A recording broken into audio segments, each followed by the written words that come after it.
On this channel, we usually discuss the pathophysiology behind our daily clinical scenarios. But sometimes we like to examine the physiology and the incredible adaptations of the animal world. You know, nature's had about 4 billion years to evolve these amazing strategies for survival, and there's a real possibility we can translate some of them into better care for our patients. By understanding these adaptations, we as clinicians can really start to formulate new ideas and drive innovation. So today, we're going to examine how nature has absolutely mastered a state of severe lactic acidosis through one of its most impressive predators, the crocodile, specifically during the unbelievably violent exertion of its death roll. Now, to really appreciate just how elegant these adaptations are, we're going to approach this using a framework of reverse pathophysiology. We'll look at 3 clinical crises that would be code blue emergencies in any human ICU. But for a crocodile, well, it's just another day at the office. Okay, this slide really lays out the sheer scale of the challenge. A crocodile's post-exertion state is what we would call the lethal triad. First, a pH of 6.8 and a lactate over 30. That's a profound, life-ending acidemia for any human. Second, apnea for over an hour, a state of completely refractory hypoxemia. And third, a massive, neurologically controlled right-to-left shunt, which is functionally an induced Eisenmenger syndrome. So today, we're going to dissect evolution's absolutely remarkable solutions to each of these problems. All right, so let's tackle the most immediate threat first. That's severe acidemia. How does an animal possibly survive a blood pH that would cause immediate cardiovascular collapse and total enzymatic failure in any mammal? Well, the answer isn't about getting rid of the acid. It's about repurposing it. So the whole process actually begins in the heart. During extreme stress, specialized nodules, they call cog teeth, constrict the pulmonary outflow tract, which jacks up the vascular resistance. This creates a dynamic, completely reversible right-to-left shunt. Deoxygenated CO₂-rich blood bypasses the lungs entirely, crossing through a structure called the foramen of Panissa and entering the aorta that specifically perfuses the gut. It's essentially a controlled, beneficial Eisenmenger physiology, where deoxygenated blood is deliberately shunted right into the systemic circulation. And that shunt, that's the critical first step in what is a truly brilliant biochemical pathway. As you can see in this flowchart, the stressor, the death roll, generates a huge anaerobic debt. The cardiac shunt then diverts all that CO₂-rich venous blood straight to the gastric mucosa. Here, carbonic anhydrase goes into overdrive, converting CO₂ and water into hydrogen ions and bicarbonate. The H+ ions are aggressively pumped into the stomach, creating what's called a gastric sink of incredible acidity. And at the same time, all that bicarbonate is released into the systemic circulation, creating a massive alkaline tide that directly buffers that circulating lactic acid. It's genius. And if that wasn't enough, the crocodile has another trick up its sleeve. Its bony armor, the osteoderms, they act as this huge mineral reservoir that's rich in carbonates. So during severe acidemia, these carbonates just dissolve and get released into the bloodstream, acting as an additional buffer. Functionally, this is exactly like giving a slow, continuous IV bicarbonate infusion, providing sustained pH stabilization against these extreme acid loads. Okay, so managing the acidemia is one thing. That's half the battle. But the next profound challenge is delivering oxygen to ischemic tissues during this period of just insane exertion. The crocodile's solution for this is found at the molecular level, right inside the hemoglobin protein itself. Let's compare our hemoglobin to theirs.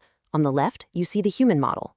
Our oxygen offloading is driven indirectly by the Bohr effect, right? Protons and CO₂ bind to hemoglobin allosterically, meaning at sites other than the oxygen binding site, which lowers its oxygen affinity. But now look to the right at the crocodilian solution. Through some key amino acid substitutions, their hemoglobin has evolved a direct binding site for the bicarbonate ion itself. So the very same bicarbonate that was made by the alkaline tide now binds directly to the hemoglobin molecule, and it mechanically locks it into that low-affinity tense state. The functional consequence of this molecular switch is, well, it's profound. You can see it right here on this oxyhemoglobin dissociation curve. The standard mammalian curve shows we typically extract only about 30% of our oxygen payload at the tissue level. But the crocodilian curve, it is dramatically shifted to the right. The binding of bicarbonate just drops hemoglobin's affinity for oxygen to near zero. This forces the red blood cells to just dump nearly 100% of their oxygen, guaranteeing maximal oxygen extraction right at the most ischemic, most acidotic tissues, where that bicarbonate concentration is highest. And finally, how does the respiratory system even begin to function during the violent mechanics of a death roll or under the crushing pressures of a deep dive? Well, this required a complete re-engineering of the lung, from its gross anatomy all the way down to its fluid dynamics. Our mammalian lungs, they use a tidal cul-de-sac design, right? Air flows in and out of these blind-ended alveoli. This inherently creates dead space, and it's pretty inefficient. Crocodiles just abandon that model entirely for something called a viviform or honeycomb structure. Their airways actually form a continuous circuit, which allows for undiluted unidirectional gas exchange and completely eliminates dead space. And this blueprint here shows the unique bronchial plumbing that makes it all possible. Unlike our airways, which just subdivide infinitely, the crocodilian primary and secondary bronchi actually reconnect. You can see how the dorsolateral bronchi loop back to connect with the cervical ventral bronchus. This forms a closed physiological circuit, and that is the anatomical foundation for this unidirectional flow. The result of all this is the Haselhoff loop. It's a system where air flows in the exact same direction through the gas-exchanging parabronchi during both inspiration and expiration. For those of us in the ICU, this is functionally analogous to the continuous gas sweep we use in high-flow ECMO. Just like ECMO doesn't rely on tidal mixing, the crocodilian lung just washes fresh gas continuously over its exchange membrane. But this brings up a fascinating question of fluid dynamics, doesn't it? I mean, there are no mechanical valves, there are no sphincters in the lungs directing this flow. So how does the air know which path to take? The answer is pure physics. During inspiration, a rapid jet of air moves down the primary bronchus, and it flows past the acutely angled opening of the cervical ventral bronchus. This creates a low-pressure zone, the Venturi effect, which acts as a suction pump. It actually draws stale air out of that bronchus rather than letting fresh air flow in. So evolution has used pure fluid dynamics and geometry to orchestrate a one-way street, completely avoiding the mechanical failure points you'd get with physical valves. Now, the engine that powers this incredibly elegant system is also completely different from ours. Instead of a diaphragm contracting downward, crocodilians use a unique diaphragmaticus muscle. This muscle starts on the pelvis and inserts directly onto the liver, so during inspiration it contracts and pulls the entire liver caudally towards the tail. And since the liver is attached to the lungs, it acts like a massive biological piston, just pulling air into the thoracic cavity. And to make this piston as efficient as possible, crocodiles have done something pretty remarkable. They have completely obliterated the pleural space. Where our lungs are coupled to the chest wall by the surface tension of pleural fluid, their lungs are directly fused, cemented, really, to the thoracic walls and the liver. This physiological pleurodesis ensures a direct, efficient transfer of mechanical force from that hepatic piston, and as a bonus, it immunizes them against pressure-induced pleural effusions or a pneumothorax during the massive hydrostatic pressure changes of a deep dive.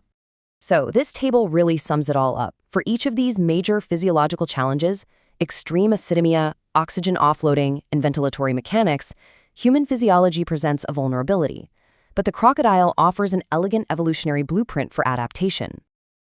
Okay, so this is all fascinating, but what are the actual tangible lessons we can take from these evolutionary blueprints and apply at the bedside in the ICU? Well, the success of the gastric sink perfectly highlights why just giving IV sodium bicarbonate in the ICU so often fails. We call this the bicarbonate paradox. When we push bicarbonate, sure, it buffers protons, but the reaction generates CO₂. Now, in a patient with impaired ventilation, say an ARDS, that CO₂ can't be cleared. It rapidly diffuses across cell membranes and paradoxically makes the intracellular acidosis even worse, even while the serum pH looks better. The crocodile succeeds because it has a physical sink to permanently get rid of that H+ ion. We don't. The crocodile's mastery of oxygen delivery also gives us some lessons. In the ICU, we focus so heavily on macro delivery variables like cardiac output and SaO₂. But the crocodile reminds us that microvascular extraction is the ultimate goal. Its hyper-efficient offloading completely validates our strategy of permissive hypercapnia in ARDS. By allowing a little bit of acidemia and hypercapnia, we are leveraging our own, much weaker, Bohr effect to forcefully shift that curve to the right, enhancing oxygen offloading to ischemic tissues. It's a clinical strategy that's basically mimicking a tiny fraction of the crocodile's power. And finally, that a pleural anatomy provides a really stark lesson about mechanical ventilation. When we apply non-physiologic positive pressure ventilation, especially when we're aggressively resuscitating a patient in extreme shock, we inevitably cause barotrauma and pleural effusions. This evolutionary model demonstrates that the delicate, negative pressure architecture of the mammalian lung is just structurally incompatible with sustained high-pressure states. This is an inherent vulnerability we have to respect every single time we set the ventilator. So, to wrap it all up, this incredible animal model gives us 3 key physiological blueprints for extreme survival. First, shunting CO₂ to a gastric sink to safely neutralize lethal acidemia without torpedoing intracellular pH. Second, using direct bicarbonate binding as a molecular switch to guarantee nearly 100% oxygen extraction exactly where it's needed most. And third, using unidirectional flow and apleural biomechanics to optimize ventilation under massive mechanical stress. These models really offer a mechanistically rigorous lens for managing our own patients. And that really leaves us with a final, provocative question. How can we translate these evolutionary blueprints into novel therapeutic strategies for our most critically ill patients? That is the challenge ahead of us. Thank you so much for your time. I really hope you found this useful. Keep up your curiosity, keep asking questions, and learn from everything around you.